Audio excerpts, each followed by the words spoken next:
समागतदिष्टं तमानन्दकरं प्रब्रह्मलिङ्गं भजे पाण्डुरङ्गं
देवा तुझी गणेशू सकाल अर्थमती प्रकाशू म्हणे निवृत्ती दासू अवधारी जोली जयांचे केल्या स्मरण होय सकाळ विद्येचे अधिकरण ते जीवन श्री चरण श्री गुरूंचे ते नमस्कारो ने आता आषाढी कार्तिक तुझ्या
देवटा शोभे वाळी एका जनार्दनी अंबा उभी कर ठेवली कटी उदो बोला अंबाबाई माऊलीचा किंवा विठाबाई माऊलीचा प्राप्त प्रसंगी प्राप्त स्थळी कीर्तन रूपी सेवेसाठी निवडलेला अभंग देहूचे देहू निवासी श्री संत जगद्गुरु तुकोबाराय आणि त्यांच्याच गाथा प्रकरणातील 4 चरणाचा अभंग आपल्या सेवेसाठी निवडला विठ्ठल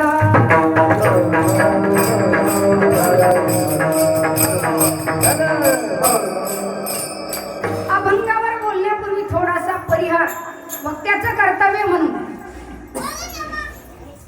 9 वर्षापासून चालत असलेला हा अखंड हरिनाम सप्ताह हे 10वं वर्ष आहे ना महाराज. हे 10वं वर्ष आहे आणि 10व्याही वर्षामध्ये फक्त 3च सेवा मी केल्या नाही तर बाकीच्या पूर्ण सेवा आजपर्यंत मला भेटल्या आता माझ्या नशिबानं. विठ्ठल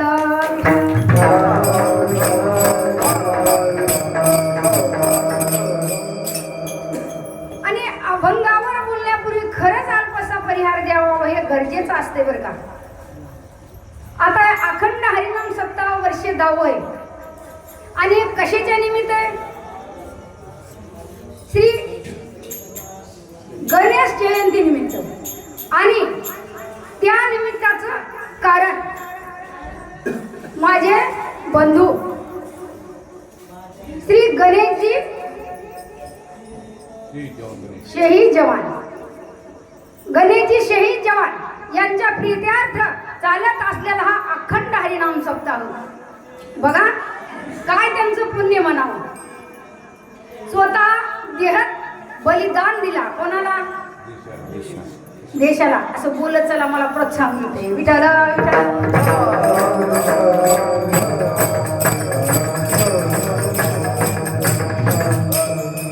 देशाला बलिदान दिलं. अमर आत्मा अमर आहेत का नाही. आणि अमर तर आहेतच आहेत पण त्यातली त्यात पुन्हा हरिनामाचा काय व्हायला भक्तीचं पुण्य वाढायले. आता हे कसं आहे त्या शहीद जी व्यक्ती होत आहे ती अमर तर राहते पण एवढं पुण्य मिळणं म्हणजे भाग्यच लागतंय. विठ्ठल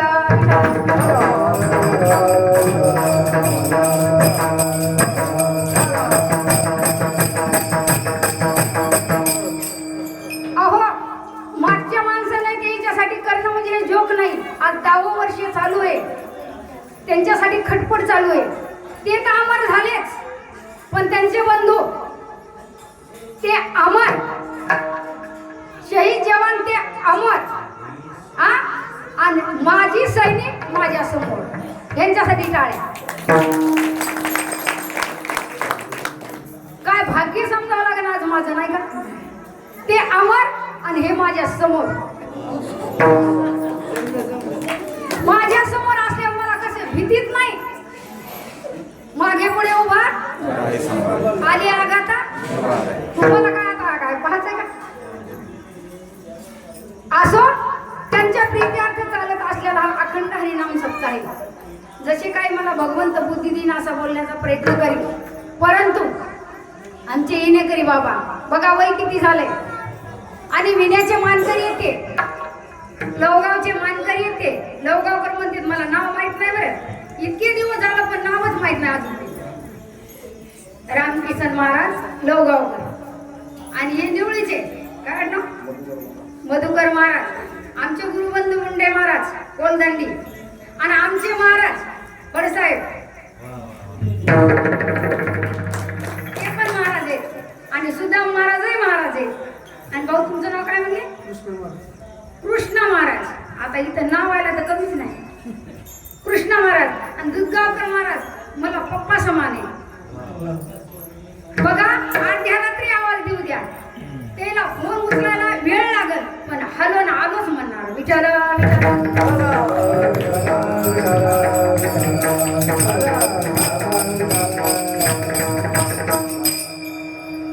आमचे मृदंगाचार्य पांडुरंग महाराज नाव पांडुरंग आणि हातात तसाच आहे पांडुरंग बसल्याला नावच पांडुरंग आहे. त्यांच्यापाशी काय कमी आहे. जगाचा पोशिंदा आणि त्यांचे संस्थेचे मुलं हे आमचा नातू समाधान तुझं स्वराज सार्थक सोहम हे संस्थाचे लेकरं घेऊन आले बघा ना. आणि स्पष्टीकरण करायचं कधी आणि त्यातली त्यात आम्हा माझ्या समोर आहेत. मला तर भीतीच वाटली पहिले ना आम्हा मला येईन का नाही तुमच्या समोर खरंच. आणि आमच्या अर्चनाताई आज नाही काही कारणास्तव दवाखान्यात गेलेले काही का नाही. हा त्या अर्चनाताईची कमी आणि आमचे रंग खांबे कुठे गेले. आत्ता महाराज जेवण व्हायले का होऊ द्या दमन होऊ द्या.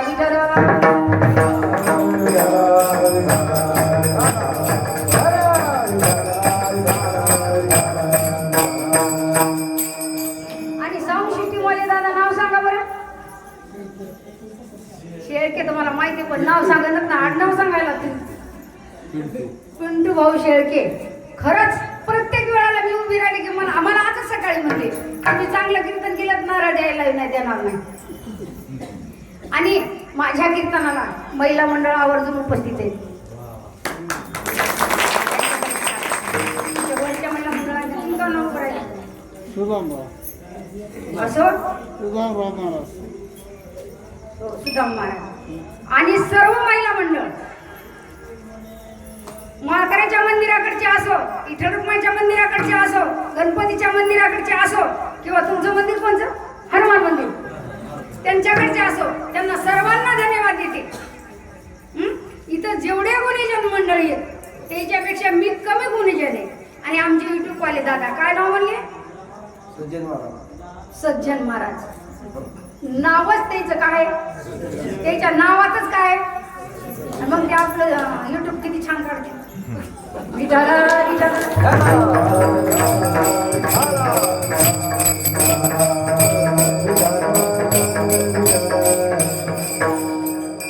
सर्व पुरुष आणि महिला मंडळीला धन्यवाद देते.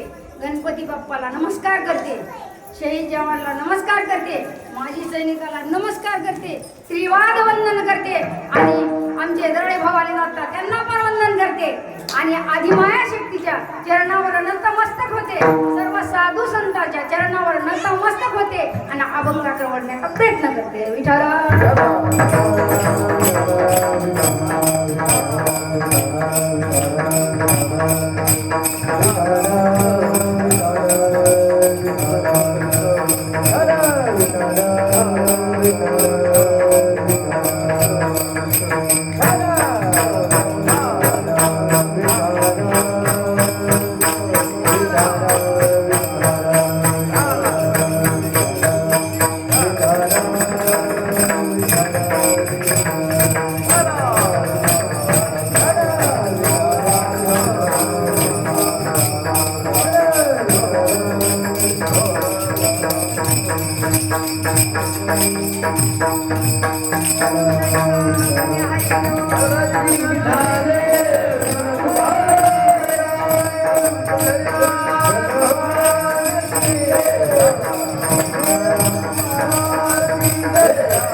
साधावया भक्ती काज नाही लाल धरीत. आजच्या अभंगाद्वारे महाराज म्हणतात आपल्याला भक्तीचं महत्व पटवून देतात. महाराज आपल्याला भक्ताच्या भक्तीचं महत्व पटवून देतात. पण महाराज म्हणतात जर निर्मळ अंतःकरणाने भक्ती केली तर भगवंत तुमचा ऋणी होतो आणि भगवंतावर ऋण झालेलं भगवंत आपल्या भक्ताचं ऋण उतरतो. विचार विचार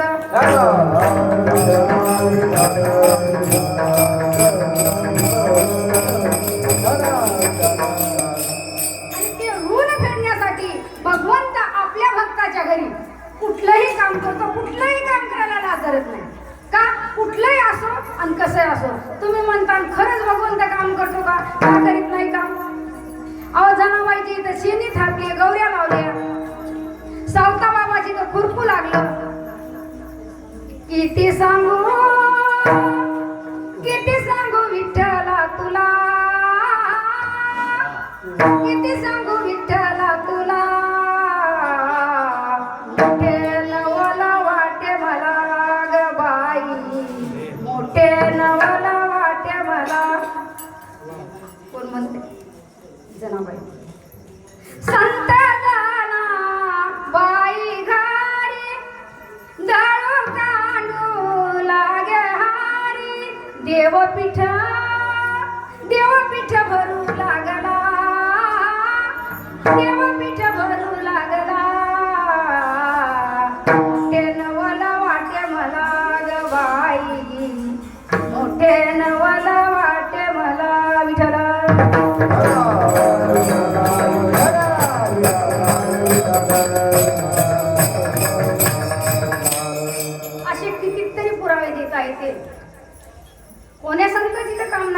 पण का तर त्याला संतही तसा लागतो, निष्ठावंत संत लागतो. भक्तीचं महत्व म्हणजे काय? एका देवाचं का? होय. देव किती आहेत? किती आठवडे आहेत? आठवड्यात किती दिवस आहेत? आठवड्यात किती दिवस आहेत? 7. मग 7 देव आहेत असं म्हणायला हरकत नाही. कारण रविवारी एक देव, सोमवारी, मंगळवारी आई गांबाबाई तुला सोन्याचा झुबा, आई गांबाबाई तुला सोन्याचा झुबा.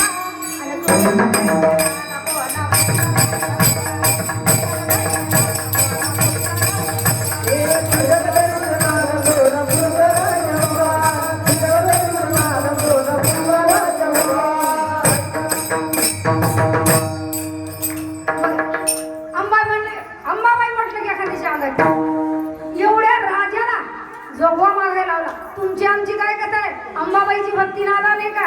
आदिमाया शक्ती आहे ती, आदिमाया आहे ती, आणि तिचं वर्णन नाही केलं होतं. अवघडच आहे. आमच्या रामप्रभूला सुद्धा जेव्हा धनुष्यबाण उचलायचा होता तेव्हा काय केलं? आदिमाया शक्तीची प्रार्थना केली होती. कसं आहे? कोणत्याही कार्याला एक तर गणपती असतो, आदिमाया शक्ती असते, गुरुवारी असते. सर्वांचं स्तवन करूनच पुढच्या कार्याला सुरुवात करावी लागते. विठाला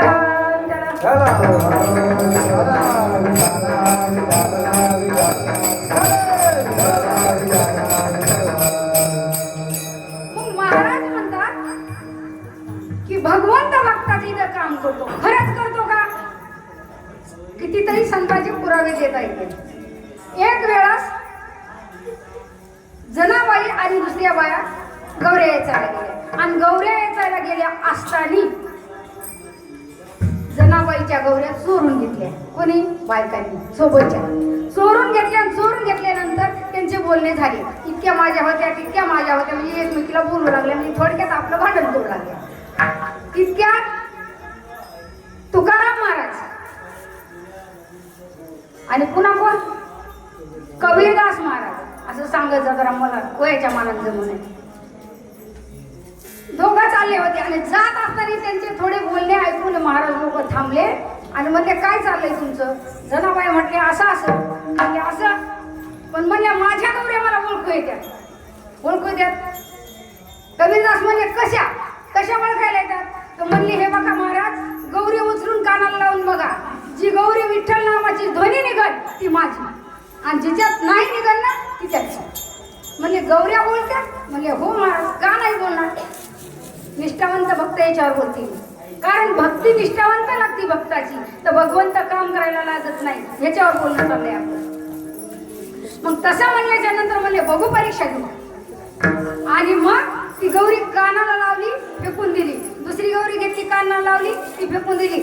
तिसरी गौरी घेतली की विठ्ठल विठ्ठल विठ्ठल जनाबाईचा गौरव लागला, विठ्ठल विठ्ठल जनाबाईचा गौरव लागला, विठ्ठल विठ्ठल जनाबाईचा गौरव लागला, विठ्ठल विठ्ठल जनाबाईचा गौरव लागला.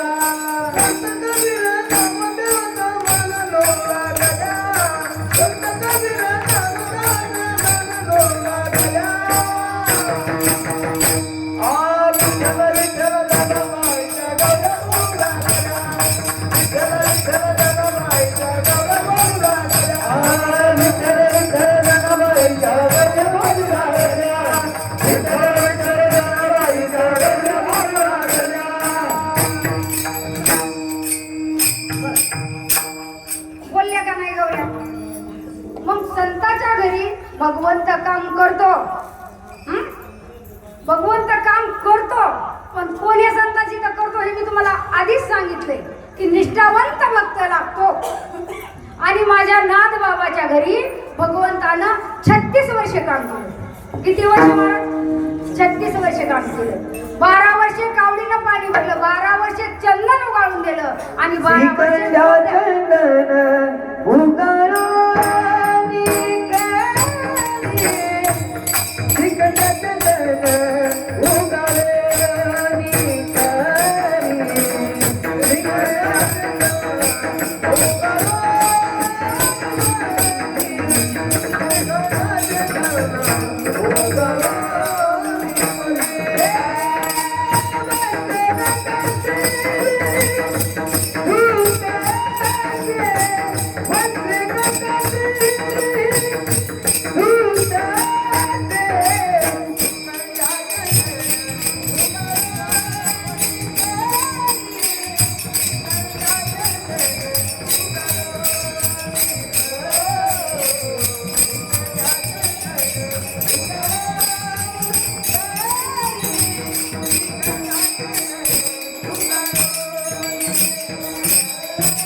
भगवंताने काय केलं?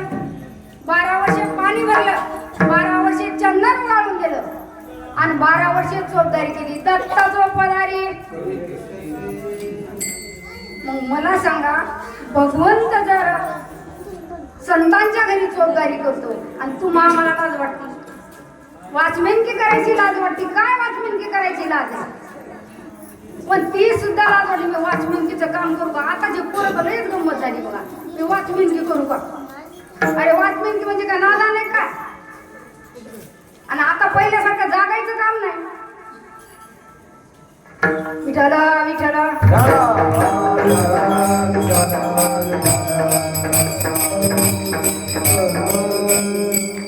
मग महाराज म्हणतात, कावडीने पाणी ज्या घरी चक्र पाणी वाहे, अनन्य भक्ती भावे निळावंती त्याचे बाळे.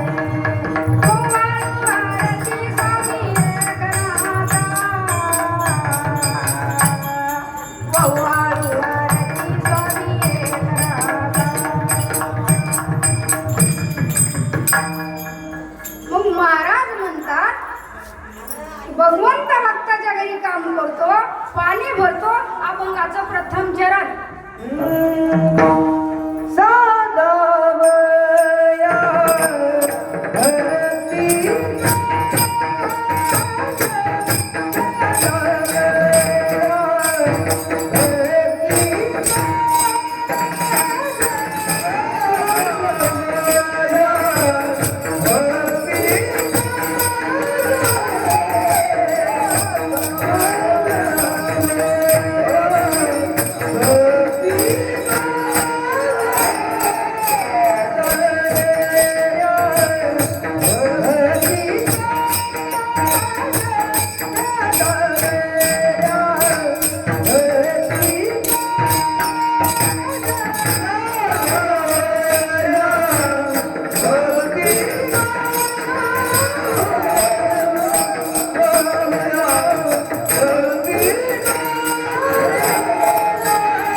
गायन केल्याच्या नंतर टाळी वाजवाय काय हरकत हो?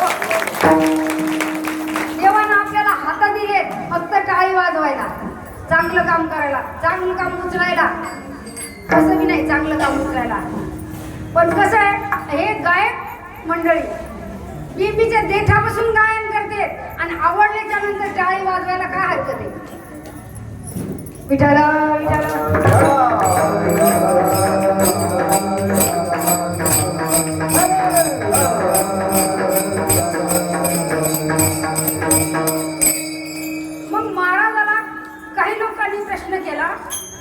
की तुम्ही सांगतात की भगवंत लाजत नाही, भगवंत लाजत नाही. लाज वाटण्यासारखं काय काम केलं हो तुमच्या भगवंतानं?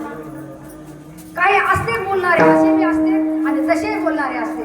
भगवंताने काय काम केलं नाही आणि काय दाखवून द्यावा आणि किती दाखवून द्यावा? काय दाखवून द्यावा म्हणण्यापेक्षा किती दाखवून द्यावा की भगवंताने काय काय केलं नाही आपल्यासाठी आणि काय काय कामं केले नाही. पाणी भरलेलं दिसलं, चोखदारी अंघोळी केलेली दिसली पण धुणं गंगेला नेऊन धुतलं तुमच्या आमच्या घरच्या बाया एखादा ड्रेस एक्स्ट्रा धुई म्हणणार गडबडीनं त्यामध्ये उद्या धुईन बोलू नका उद्या धुईन म्हणतात आज मी लय काम केले मी सुद्धा म्हणते एखाद्या वेळेस विठाला विठाला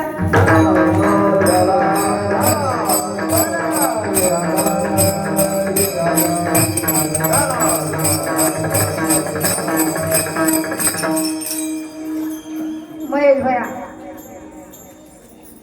प्रत्येक वेळेस माझं कीर्तन असते तुम्हाला मुलगा होते यावेळेस हे मुलगाचे विठाला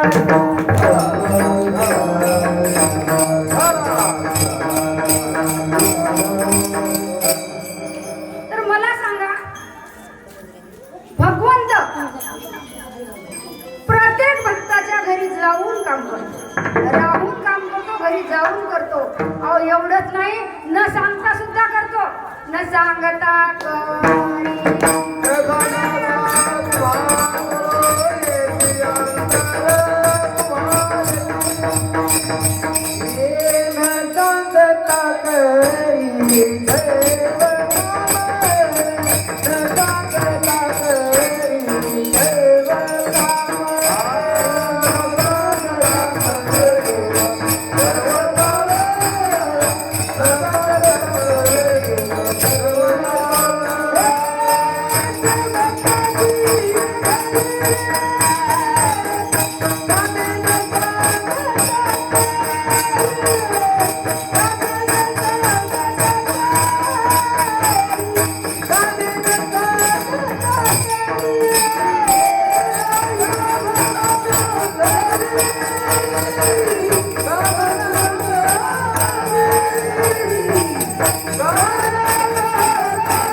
करी करतो न सांगता करी सर्व काम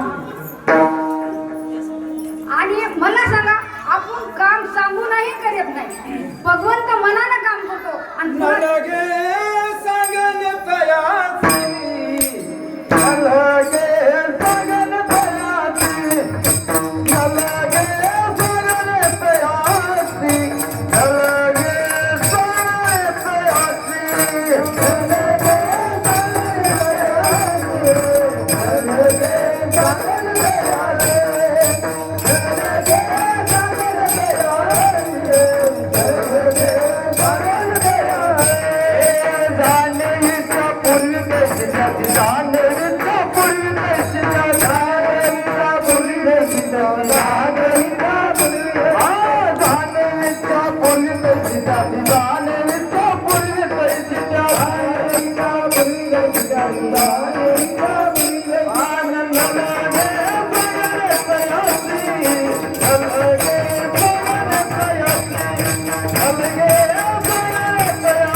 बघा असं वाजवताना अंगातून घाम निघतो मर्दंग्याचा घामाचा पैसा असते महाराज आणि गायनाच्या रेच्या कंठातून बेंबीच्या देठापासून पण कंठातूनही घाम निघतंय बेंबीच्या देठापासून म्हणायचं म्हणजे कंठात दाटतंय कंठ याला घाटी आहे घाटी तुम्हाला तरी मी एवढा आवाज काढतात म्हणजे जोक नाही विठला विठला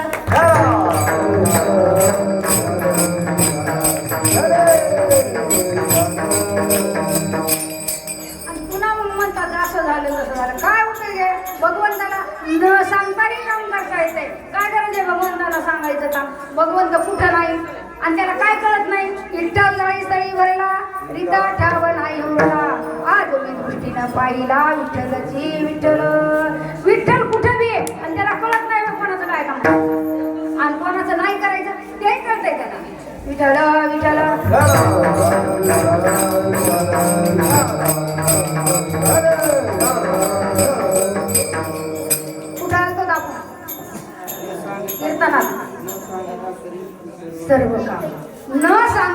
करी सर्व काम.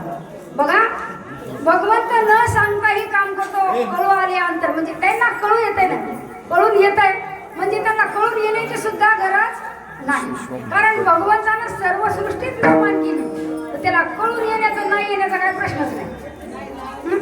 तर मी म्हणत होते की तुम्ही म्हणता भगवंतानं लाज वाटण्यासाठी काय कामं केले. इथं होते महाराज. तर चोखोबाराच्या बायकोचं बाळापण केलं देवाने. अहो चोखोबाराच्या पत्नीनं सांगितलं मला माझे दिवस संपलेले आहेत. तुम्ही सांगू नका कोणी, तुमची मन काय ऐकणार नाही. चोखोबाराच्या पत्नीनं सांगितलं मला माझे दिवस भरलेले. तुम्ही असे सप्त्याला जातात 4-4, 8-8 दिवस तिकडे राहतात. एक काम करा म्हणजे काय, तुमच्या बहिणीला आणून ठेवा आणि तुम्ही महिनाभर दिंडीला जावा. मला कुठलीही चिंता राहणार नाही. आणि खरं आहे भजनीचं गेली वांजून झाली सांज म्हणा तसं काम आहे. म्हणजे कसं आहे भजनाला भजनाची गोडी लागलेली असते. कुठं भजन असलं तिथं जरा मग आमचे चोखोबाराय निष्ठावंत भक्त होते. आणि चोखोबाराय म्हटले खरं आहे बायकोचं ऐकलं पहिलीच प्रथा आहे. आजकालची नाही, आता तर ऐकत येतच पण पहिलीच प्रथा आहे बायकाचं काम ऐकलं. चोखोबाराय निघाले आणि जात असताना वाटत एक दिंडी येऊ लागली. आणि भक्ताला आणि गायनाचार्याला जर एकदा देवाचं येड लागले ना महाराज तर माणूसच दिसत नाही. ते स्वतःही देव होत आहे आणि दुसऱ्याचाही देवच बघते.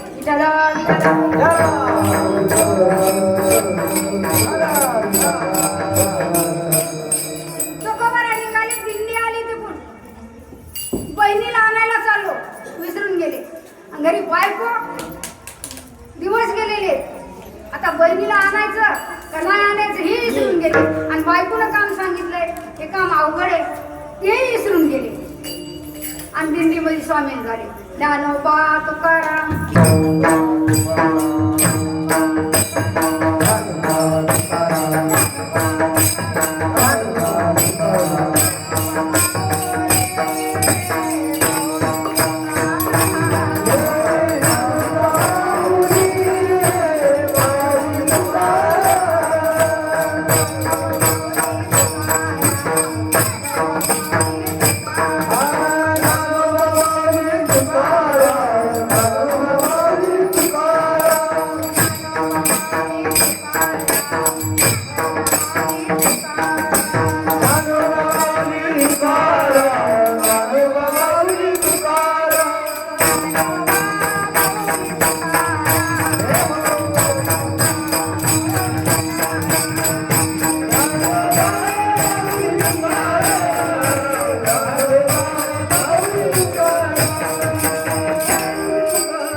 काय दिंडी मावशी काय म्हणाली कुठं म्हणाली. कसं आहे हे नामस्मरण म्हणजे असं आहे. नामस्मरण केलं गेलं यात उतरलं येडा बी माणूस असो ईशा नाही माणूस. नाम तुझे बरवे का शंकरा, नाम तुझे बरवे का शंकरा, नाम तुझे बरवे का शंकरा, नाम तुझे बरवे का शंकरा, बरवे का शंकरा, नाम तुझे बरवे का शंकरा, नाम तुझे बरवे का शंकरा.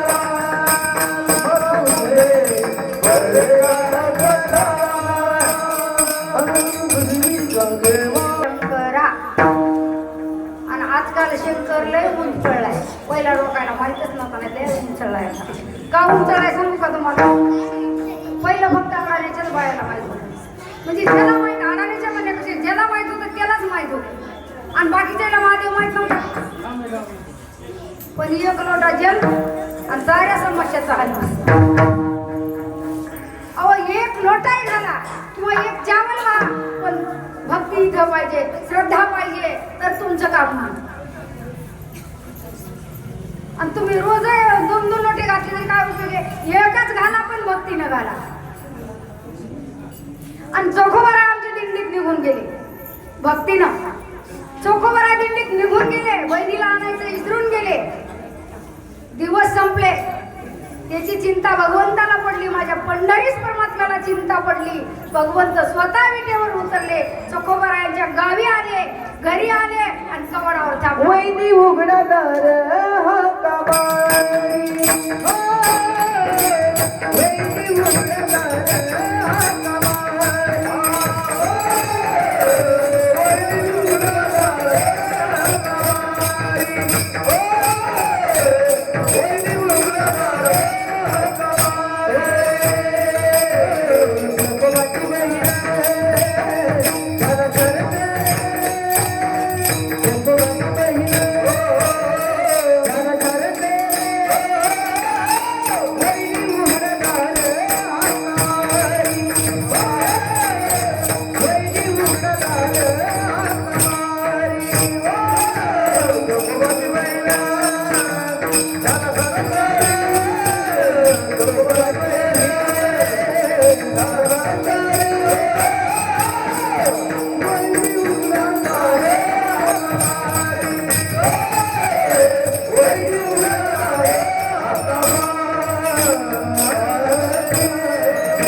त्यांच्या घरी गेले, दारावर थाप मारा म्हटली, वहिनी दार उघडा.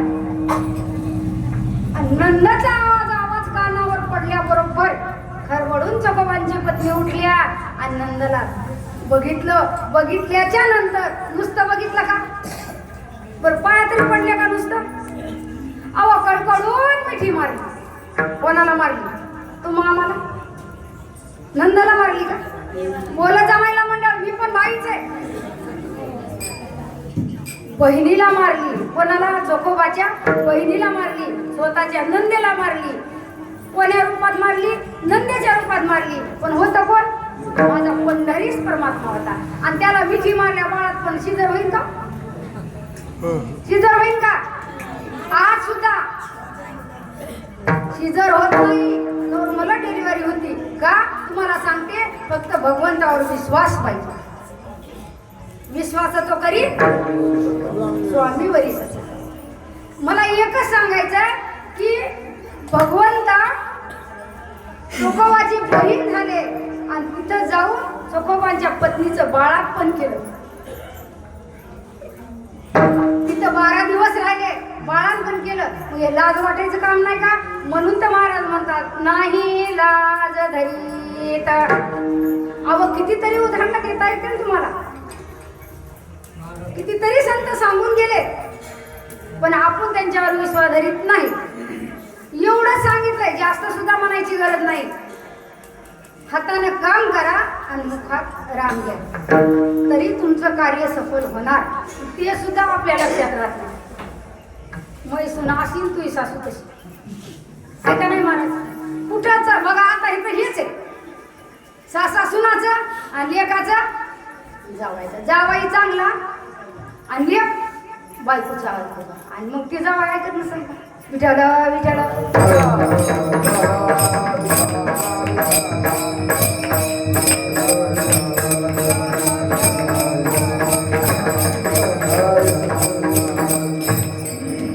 बघा, भगवंताच्या रूपाचंही वर्णन झालं पाहिजे थोडंफार. माझ्या आदिमाया शक्तीच्या रूपाचं वर्णन अशक्य होणे आणि भगवंताच्या सुद्धा रूपाचं गुणाचं वर्णन आमच्यासारख्या पामरातून वर्णन होणं शक्य नाही का? तू भगवंतच आहे. ती आदिमाया शक्ती आहे. ती वल्ल्या झाडाला आग लावती, तिच्या भक्ताला जर नाव ठेवलं ती पण आदिमाया शक्ती. आणि कसं आहे, आज मला पण हिरवं पातळ नेसायचं होतं, पण आमच्या काही महिला म्हणल्या नाही, शुभ्रच साडी नेस. मला हरकत नाही, मी कोणची नेसते, मला कोणची आवडते. असो, उदाहरण अशी कितीतरी देता येतील. मंगळवेड्याला बादशाच्या घरी दामू शेट्टी नौकर म्हणून काम बघत होती, आणि नौकर म्हणून काम बघत असताना दुष्काळ पडला. आणि दुष्काळ पडल्याच्या नंतर दामू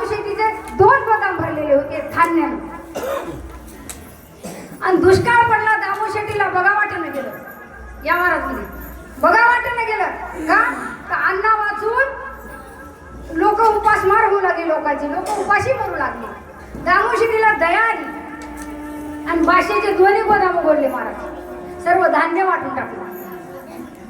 राशन दुकानदार काय करते महाराज, धान्याचं गोदाम जर उघडलं आणि जर वाटून टाकलं एखाद्या व्यक्तीनं, साधारण व्यक्तीनं, आजकाल काय करते दुकानदार, राशन दुकानदार काय करेल, नुसतं काढीन का, आधी मारहाण करीन, नंतर पोलीस स्टेशनला येऊन घालीन, जन्म ठेप करीन, विठाला विठाला.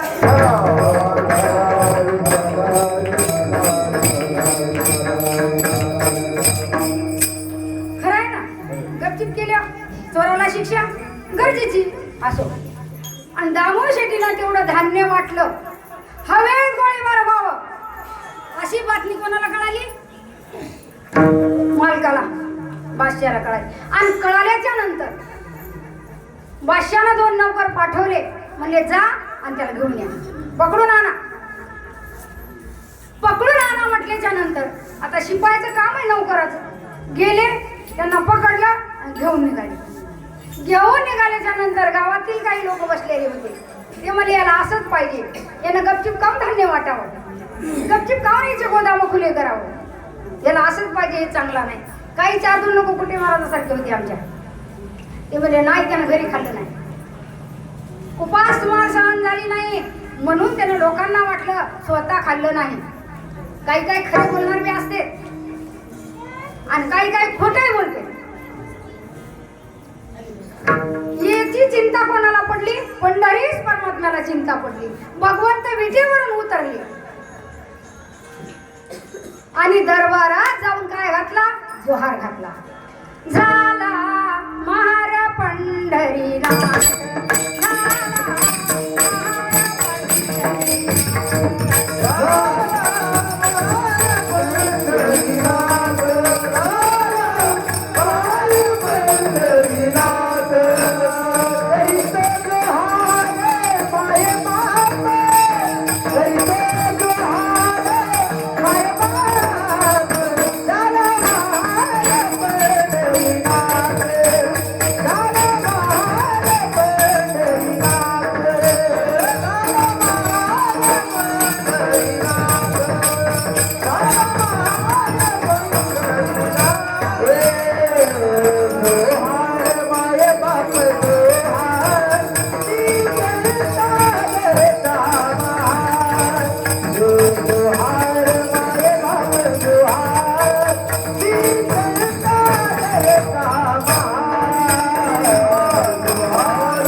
का घातला सांगू नेसुनी मलिन लंगोटी खांद्यावरी कांबळी हाती काठी चिठी बांधुनी मुंडाशात घाली जोहार दरबारात घाली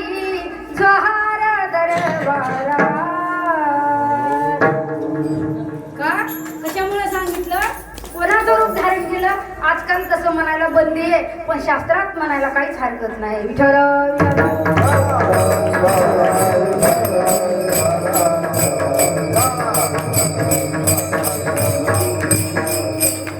बघा, शास्त्राला धरून बोलायचं आणि शास्त्रावरच चालायचं, काही हरकत नाही. मंच पदरचा आगाव बोलायचं नाही, मग मात्र खटकल्याशिवाय राहत नाही. विठ्ठल विठ्ठल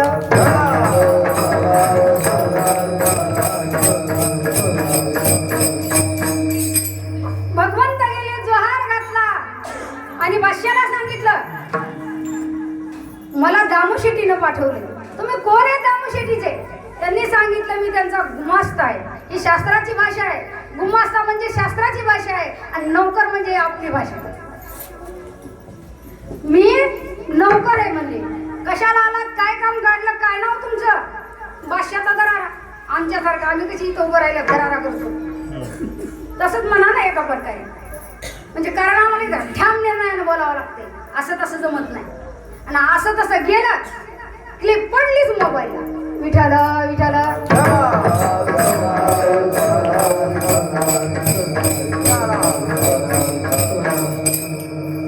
नौकऱ्या म्हणले मी काय काम काढलं?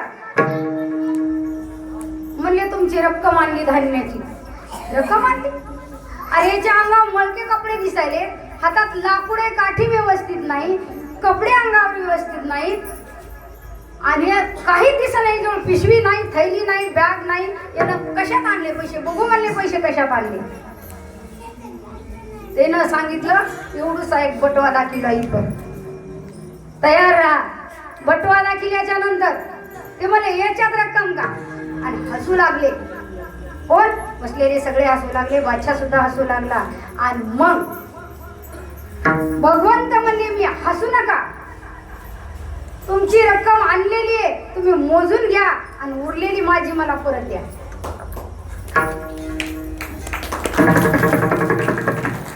उरलेली माझी मी परत देणार आहे का? तुम्ही माझ्या बटव्याला हसू नका. आणि बटवा मग असा वाकडा केला. त्याच्यातून काय पडलं महाराज? खळा खळा होतील्या मोहरा आणि सगळ्यांच्या नजरा चमकल्या. परमाने पण राहू द्या. विठ्ठल विठ्ठल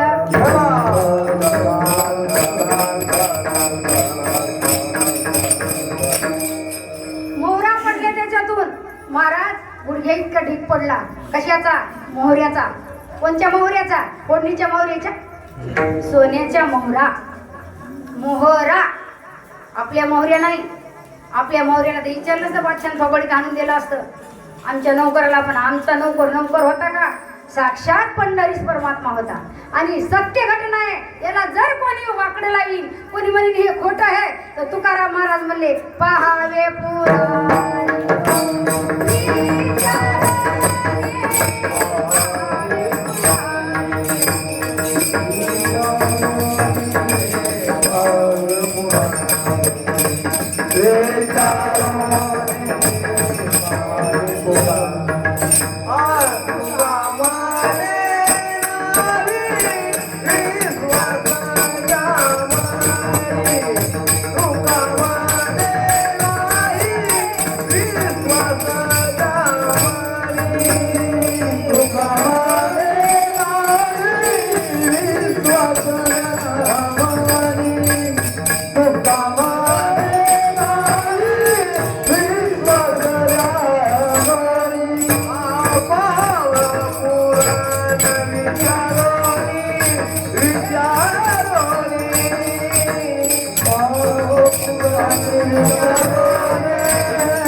असलं तर तुम्हाला खोटं वाटत असेल, आमचं खोटं आहे, पुराणाची साक्षी घ्या म्हणले.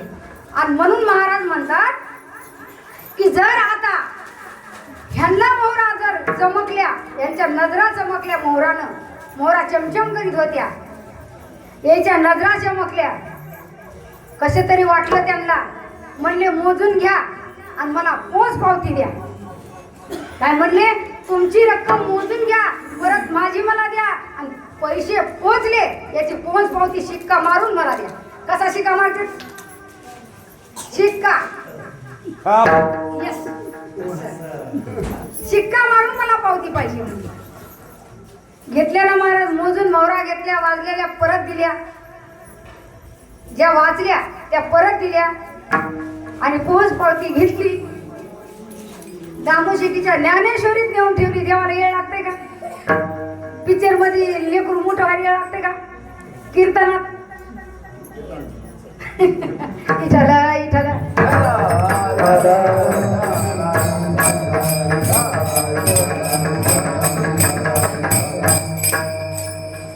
आणि भगवंत निघून गेले. निघून गेल्याच्या नंतर जेव्हा मौरावतल्या होत्या बादशाच्या समोर, तेव्हा बादशाह सारखं बघत होता महाराज, सारखं देवाला निहाळत होता, सारखं नकापासून तर केसापर्यंत निहाळत होता. कोण? बादशाह. कोणाला? दामोशीच्या नौकराला म्हणा. निहाळत होता, त्याची पापणी हटत नव्हती. इतकं भगवंताचं रूप सुंदर होतं. आणि मग दामोशीला आणल्या गेलं समोर. आणलं तर लांबूनच सांगितलं, ए छोड़ दे उनको, छोड़ दो. बोलने के बाद बोले क्यों? नौकर म्हणले कामून. कामून म्हणल्याच्या नंतर त्याने सांगितलं, अपनी रक्कम मिल गई, आपले धान्याची रक्कम मिल गई, उसको छोड़ दो. दामोशी म्हणले कोण दिली? म्हणले तुमचा नौकर आला होता. म्हणले मीच नौकर तुमच्या इथं आहे. आणि माझ्या इथं कुठला नौकर आला? मीच तुमच्या इथं नौकर आहे. माझ्या इथं नौकर कुठून आला? माझ्या इथं नौकर नाही, खोटं बोलू नका.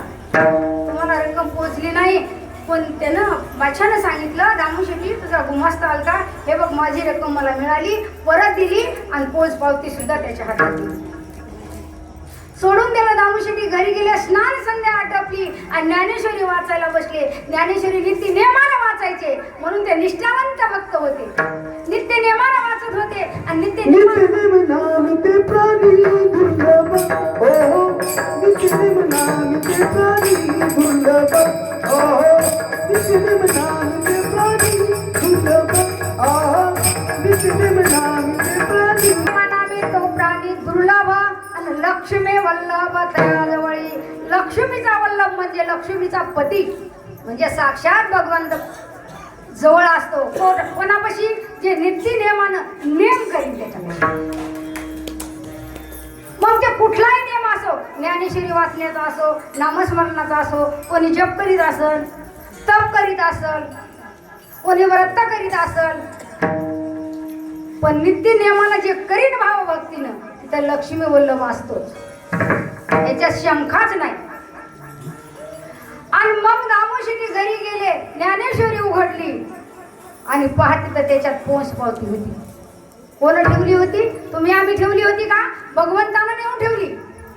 आणि मग दामोशीला डोळ्यातून धारा लागल्या, भगवान आमच्यासाठी किती करशील, आमच्यासाठी किती करशील, आणि काय काय नाही तो केलं भगवान, तरी अजून काय आमच्या मागं पुढं आहेस. अरे भगवान तुझे ऋण कशाने फेडू?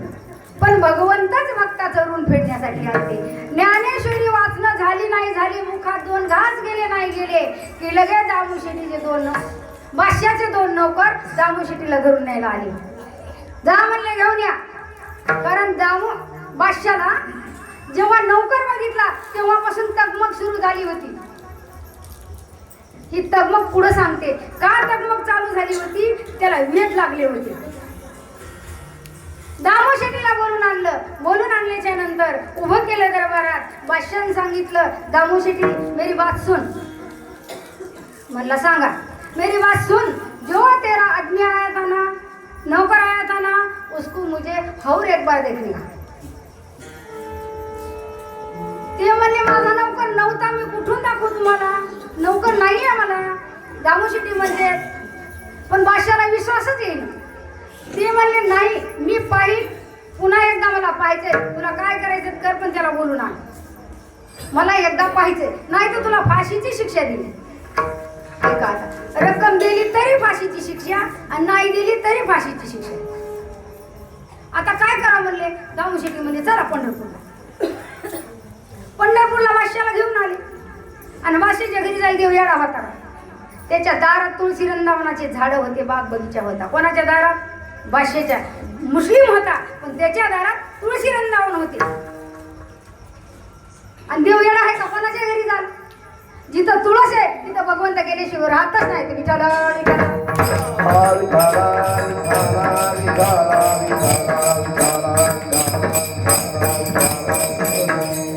कसं आहे, मला हसवायच्या गोष्टी जमत नाहीत बघा, म्हणूनच अवघड आहे.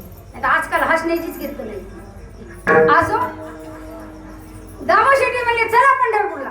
म्हणजे यांना नेऊन टाकू तो भगवान परमात्मा उभा राहिलेला. ठीक आहे म्हणले, नेलं पंढरपूरला, उभं केलं पांडुरंगाच्या समोर. हे बघा म्हणले, हे माझा गडी. बादशाह म्हणला मला एवढं समजायला तर, अरे पत्थरची मूर्ती आहे ना, दगडाची मूर्ती आहे म्हणे, आणि तू म्हणतोस माझा गडी. ते मला हो माझाच गडी. शक्य नाही म्हणले. हा बघ तू सांगतो का नीट, दाखवतो का देवाला, नाही तर फार अवघड होईल म्हणजे. मग दामू शेट्टीनं हात जोडले, पाया पडले, म्हणले भगवान येईना तर रूप बघितलंय म्हणले, पण म्या बघितलं नाही तो कसं रूप धरलं होतं. म्या बघितलं नाही भगवान, मला तरी बघू दे ना रे, बघू दे ना मला, आणि तू ये ना समोर. तरी भगवंताची विनंती एक दोन बारा केल्यावर भाऊ केल्याच कशी येते बघते ना परीक्षा आपली पण. आणि मग वर्णन सुरू केलं कोणा? बादशाहनं. पत्थर की मूर्ति है बोले, उसके नयन कमल जैसे थे, उसके ओठ गुलाब के कली की तरह थे, उसका तेज रेशम की तरह था, गाल गुलाब के फूल थे. इतना आदमी सुंदर था, उसके चेहरे पे सी नजर नहीं हटती थी. त्याचं मन वेधून घेतलं होतं कोणा? नौकरा. याला काय म्हणायचं? ते नवे दिले, ते नवे दिले, ते नवे दिले म्हणा, ते नवे दिले, ते नवे दिले, ते नवे दिले म्हणा. पाहिला पाहिला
आणि म्हणे तेच पाहिजे मला. मग भगवंता दामू शेट्टीनं हात जोडले भगवंताला आणि भगवंत प्रगट झाले. कुंडलिकावरती हरी विठ्ठल पंढरीनाथ भगवान की जय. तुकाराम महाराज जयंती आहे. विठ्ठला विठ्ठला.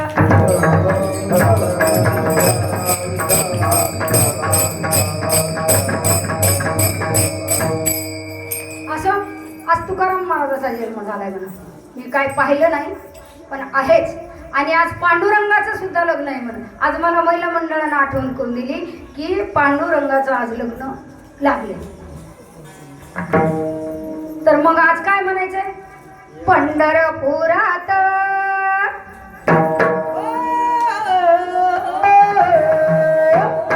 या पंढरपुरात काय वाजत गाजत सोन्याचं सोन्याचं सोन्याचं सोन्याचं सोन्याचं सोन्याचं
अशी रुक्मिण बावरी झाली ग अशी रुक्मिण बावरी झाली ग विठुरायाची बावरी झाली ग विठुरायाची बावरी झाली ग विठुरायाची बावरी झाली ग विठुरायाची बावरी झाली ग विठुरायाची बावरी झाली ग विठुरायाची बावरी झाली ग राजा भिकाची येते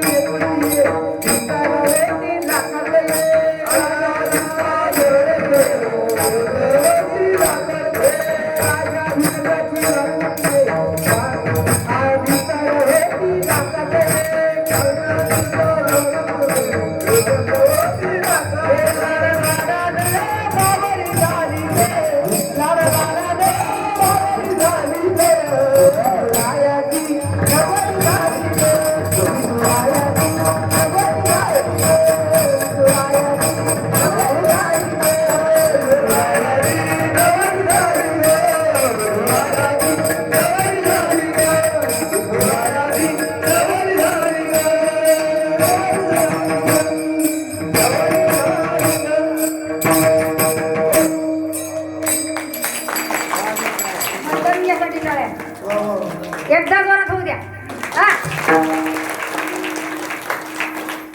आजी कीर्तनात नातू रामकृष्ण हरी गाठून महाराजांसाठी उशिरा का होईना आले टाळे एकदा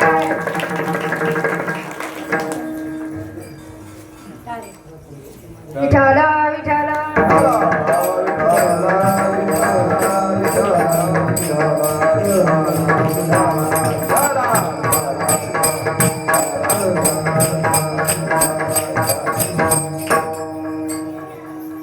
आणि मग महाराज भगवंत प्रकट झाले आणि भगवंत प्रकट झाल्याच्या नंतर दामोशीटीनं चरण धरले पण बादशाहानं हात जोडले आणि म्हणले आता कोणालाही हात पसरणार नाही मी भगवंताला शरण जाईल कोणालाही दुसरं शरण जाणार नाही अभंगात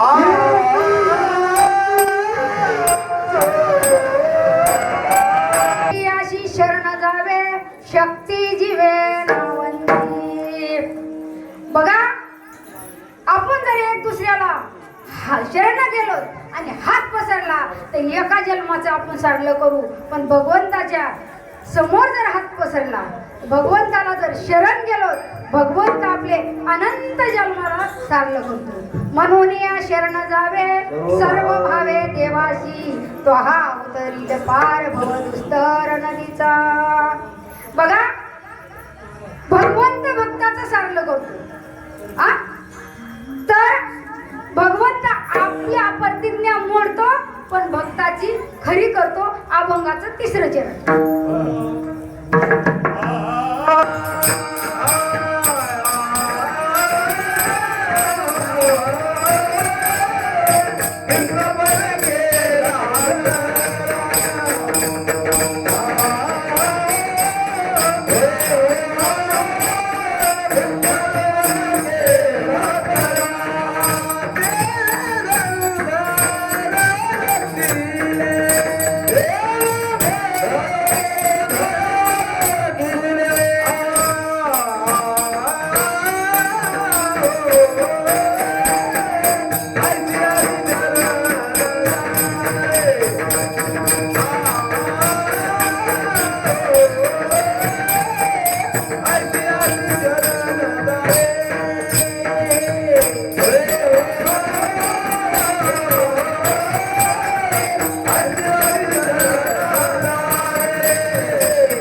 शरण जावे शक्ती जीवे नावंची बघा एक वेळेस दुर्योधन रागानं बोलल्यामुळं भीष्माचार्याला राग आला आणि भीष्माचार्यानं प्रतिज्ञा केली भीष्माचार्यानं पण केलं सूर्य उदयापासून सूर्य अस्तापर्यंत एकही पांडव पृथ्वीवर जिवंत ठेवणार नाही काय केली प्रतिज्ञा केली त्याची चिंता भगवंताला पडली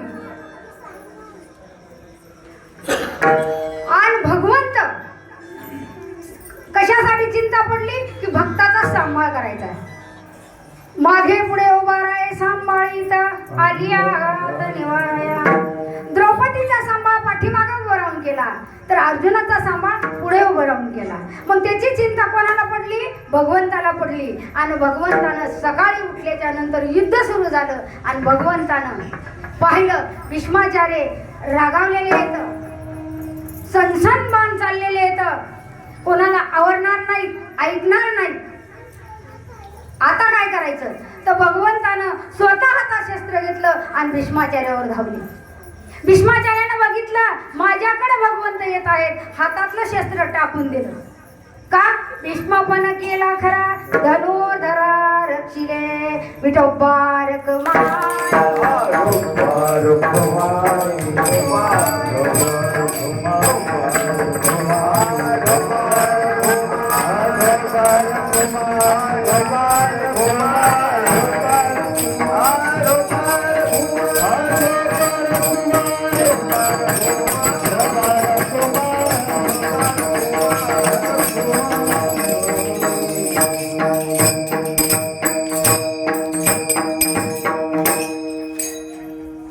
भीष्मपण केला खरा धनुर्धरा रक्षिले. महाराज म्हणतात भीष्माचा भीष्मपणही खरा केला आणि भक्तालाही सांभाळला, म्हणून भीष्मपण केला खरा. बघा तुकाराम महाराज म्हणतात मी सर्व आणि सर्व साधू संताला शरण तर जाणारच. का? ज्याच्या त्याच्या परीने हिरे नाही अभिमान पंढरीच्या लोकांना. असंच पंढरीच्या लोकांनाही अभिमान पंढरीच्या लोकांनाही अभिमान पाया पडे जन एकमेका. जरा इकडचं तिकडे जातं विठाला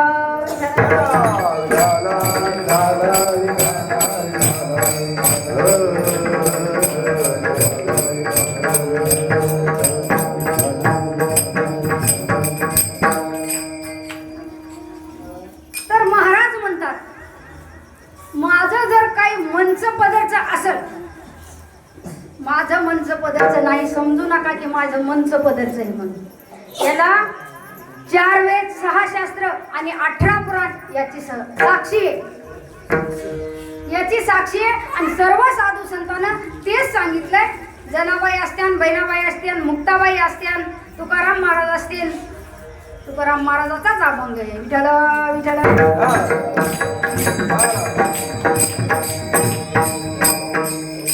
माऊली असतील, नामदेव महाराज असतील, सावता बाबा असतील, सर्वच आधी करून साधू संतांनी एकच सांगितलंय की त्या भगवंताला शरण जा, ते भवसागरातून तरुण नेतो आणि मुक्ती सुद्धा देतो, म्हणून त्याला शरण जा. आणि 6 शास्त्र 18 पुराण, 4 वेद 6 शास्त्र आणि 18 पुराण हे साक्षीला आहेत. अभंगाचं शेवटचं आहे तुका मान साक्षी तुका मान साक्षी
जीवेन वंदे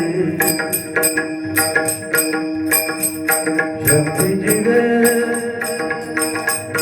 शक्ती जीवे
साक्षी हाती तोम्या चित्ती धरिया आयशी आशी शरणा जावे शक्ती जीवे नावंती भीष्मपण केला खरा धनुर्धरा रक्षिले बघा धनुर्धराला तर रक्षिलच त्याचं रक्षण केलंच हा पणही पूर्ण केला आपला मोडला पण कोणाचा पूर्ण केला भीष्माचार्य मग तुकाराम महाराज म्हणले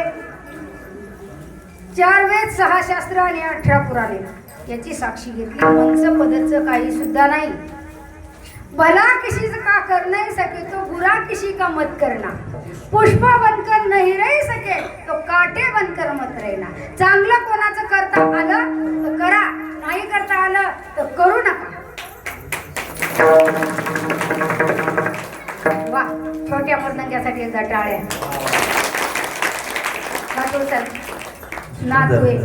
नातोय मुलीचा मुलगा ते कोणाचा आहे ते नाही विचारलं पण मुलगा सुंदर आहे ते तुमचा नातू आहे का सगळ्याचा नातू आहे?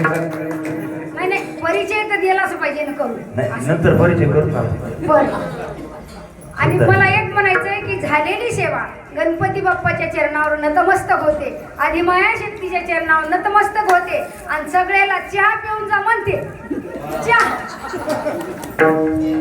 सगळ्याला चहा पिऊन जा म्हणते. सगळ्यांसाठी चहा बनवलेला आहे, चहा वाया जाऊ नये याची दक्षता घ्या. आधी माया शक्तीला वंदन करते आणि माझ्या सेवेला पूर्ण राहा. ज्ञानेश्वर